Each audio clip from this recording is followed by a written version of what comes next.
Como disse, estávamos analisando o contexto. E o contexto é de uma guerra total, uma guerra que envolve toda a sociedade. Isso a gente está falando de todos os países, tanto da Tríplice Aliança quanto da Tríplice Entente. A população inteira se envolve nessa guerra.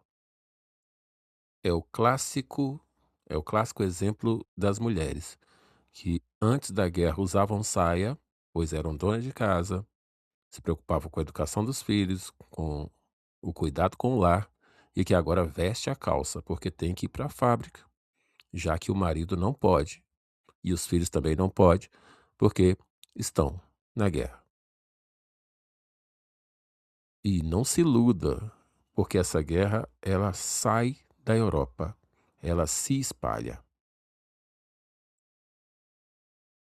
Esses conflitos chegam também na África.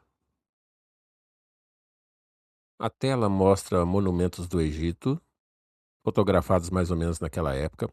A guerra também chega ao norte do Marrocos. A questão do Marrocos já tinha sido uma questão mal resolvida desde antes da guerra começar,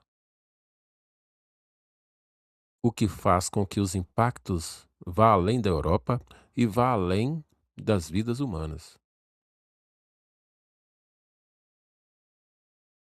Não há nada mais importante do que a vida humana, mas a guerra também destrói o nosso patrimônio cultural.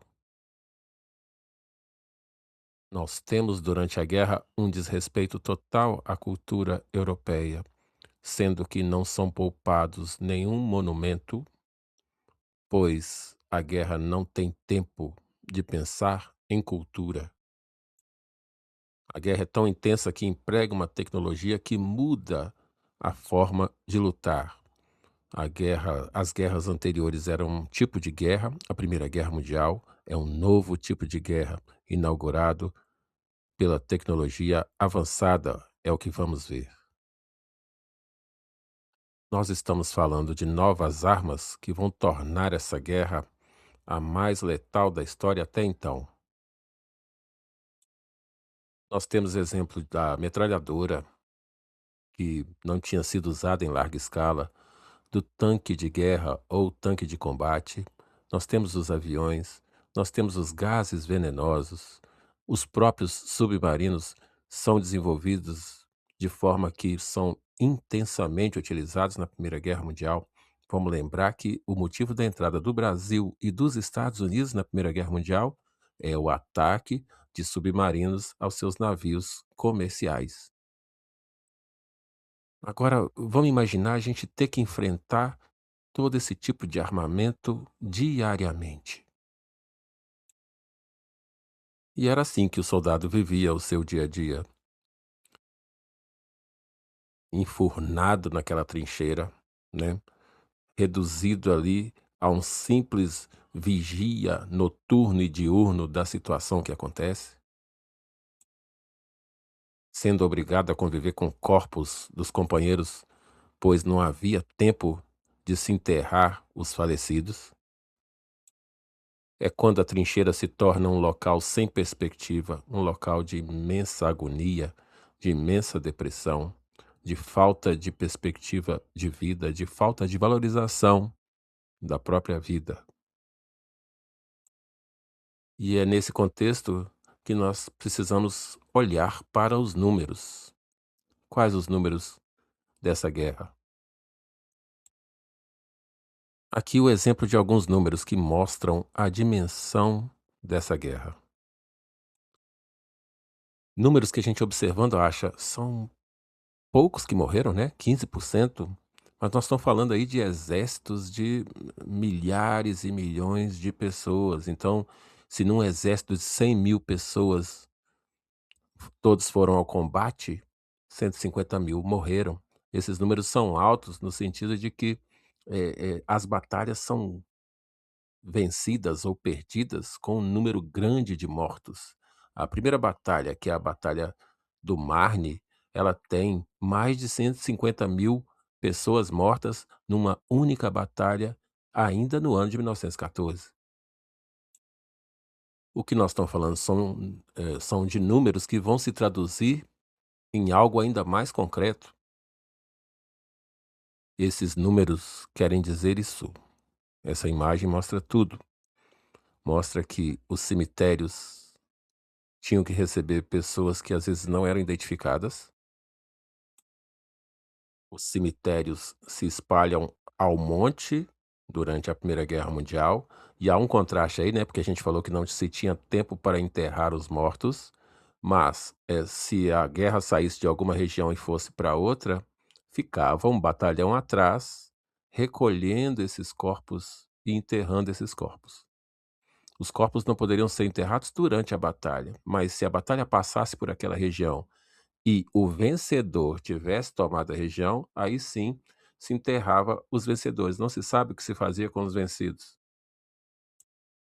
Enquanto tudo isso acontecia, essa morte acontecia, o que acontecia com a elite militar da época? A elite ficava aqui, fazendo o planejamento. Assim, as decisões eram tomadas bem longe do campo de batalha. Nós estamos vendo aí figuras de pessoas que estão bem confortáveis. Há uma constância de luta, de planejamento, de luta, e finalmente a guerra chega ao fim. Há uma reunião depois da Primeira Guerra Mundial, os líderes se reúnem e cada líder tem seu próprio interesse. Cada líder quer defender o interesse da sua nação. Essa imagem foi colocada de forma proposital para dizer que os Estados Unidos saem vencedores dessa guerra e que o líder dos Estados Unidos é muito ouvido para questões que não eram de seu continente. Mas será que essas decisões tomadas pelo líder dos Estados Unidos, junto com os líderes das potências vencedoras, foram decisões justas? Será que esses líderes apresentados aqui na tela, eles trabalharam a questão da paz duradoura? A história vai mostrar que não. A história vai mostrar que essas decisões foram errôneas, no sentido de que ela não acaba com a guerra definitivamente. Essa aqui é uma pergunta importante para os historiadores e para nós que gostamos de entender a história. As imposições feitas com relação à Alemanha foram imposições justas? Vamos lembrar aí das pesadas indenizações que a Alemanha tinha que pagar, do exército reduzido que a Alemanha tinha que manter, a perda de territórios que sofreram os alemães, que tiveram seu império desintegrado. Por tudo isso, eu falo para você que quer aprofundar esse tema. Como podemos aprofundar a Primeira Guerra Mundial? Uma forma de aprofundar é através do cinema, uma forma que eu gosto muito. Então, na tela aí temos uma indicação do filme 1917, né? Também ouve-se falar do filme Nada de Novo no Front, um filme que foi produzido bem depois, um pouquinho depois da guerra, mas que agora tem uma edição mais atual, com imagens HD, o que não vai frustrar tanto a geração que está acompanhando essa aula. Além dos filmes, nós temos que falar também das boas leituras sobre a Primeira Guerra Mundial. Existem autores consagrados, autores sérios, que tratam bem esse assunto. Essas obras desses autores nos ajudam a entender um pouquinho melhor a Primeira Guerra Mundial. De novo, aparece aqui Nada de Novo no Front, né, que o filme foi originado desse livro. Temos um livro mais geral falando da guerra na sua totalidade. E temos um livro mais voltado para o estudo da faculdade, Marco Ferro.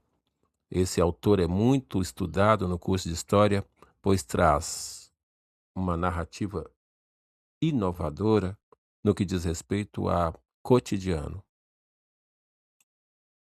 E já quase finalizando, tudo isso nos leva a uma reflexão final. Essa reflexão se faz através dessa pergunta: Por que estudar história? Nós não estudamos história porque gostamos de fato. Isso é importante, veja bem, porque quem não conhece a história está condenado a repeti-la. A história não serve só para estudar o passado, ela nos ajuda a não repetir os erros cometidos do presente lá no futuro. Estudar história é entender como é que o mundo chegou até aqui. Depois do que a gente viu, depois do que vimos, estudar história é entender o que aconteceu. É entender o que aconteceu e a entender também como isso tudo faz sentido em nossas vidas. Ou seja, a história não está só no passado, ela explica também o presente. Enfim, estudar história nos ensina a agir melhor, a ser seres humanos melhores no presente. Agradeço a todos pela atenção.